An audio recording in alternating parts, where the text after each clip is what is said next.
একটি বশীকরণ করেছি।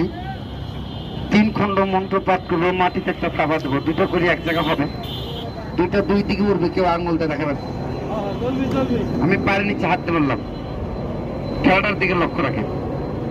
আর খেলার ফাঁক দিয়া ওই খেলাটা জোড়া লাগাবে। আমার বড় ভাই একটু জোড়া লাগান, দেখেন হাতের বানটা ছেড়ে দেবে, খেলা দেখেন।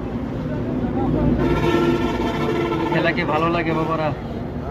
কাল দুই করে খেলা দেখেন, তবে কেউ আঙ্গুল দিয়ে দেখাবেন না।